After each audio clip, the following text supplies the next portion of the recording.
Bye. कधी कधी आमची खूपच कॉमेडी होते.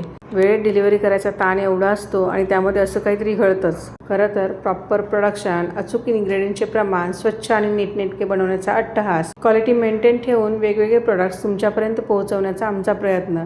ट्रॅडिशनल, हेल्दी, शुद्ध, प्रिझर्वेटिव्ह फ्री आणि ऑथेंटिक पदार्थच तयार करायचे याची आम्ही घेतलेली शपथ. काळजीपूर्वक केले पॅकेजिंग, अगदी ब्रँडिंगपासून घेतलेले एफर्ट्स. यामुळे कधीकधी कामाचा ताण आणि थकवा वाढतो, पण तुमचं प्रेम आणि विश्वास आमचा उत्साह द्विगुणित करतो. ही आहे रिपीट बल्क ऑर्डर ठाण्याच्या लोढा एक्सपिरिया सोसायटीमधील नीरजा मॅमची. 1 वर्षापूर्वी मुलुंडच्या पंचमी कला अकॅडमीमधील एक्झिबिशनमध्ये आमची ओळख झाली. तेव्हा त्यांनी क्रॉपकिंगचे काही प्रोडक्ट्स खरेदी केले. त्यांना आणि त्यांच्या फॅमिलीला ते खूप आवडले आणि तेव्हापासून स्वतःसाठी आणि रिसेलिंगसाठीही दर 15 दिवसांनी बल्क ऑर्डर देतातच देतात. कसं आहे ना, जोपर्यंत आपण प्रॉडक्ट टेस्ट करत नाही तोपर्यंत त्याची ऑथेंटिसिटी कळतच नाही. नीरजा मॅम स्वतः नॉर्थ इंडियन आहेत, पण क्रॉपकिंगचे प्रॉडक्ट टेस्ट केल्यानंतर आपला घाटी मसाला, प्युअर हळद पावडर, हिरव्या मिरचीचा ठेचा, नाचणी सत्व, थालीपीठ भाजणी, धपाटे भाजणी, कुळीत किंवा हुलगा याचे माडग्याचे पीठ, गावरान तूप, मिरची पावडर, हेल्दी इन्ग्रेडियंटचे लाडू, नाचणी ड्रायफ्रूट्सचे लाडू, कुरडई, वाळवणाचे पदार्थ, शेवया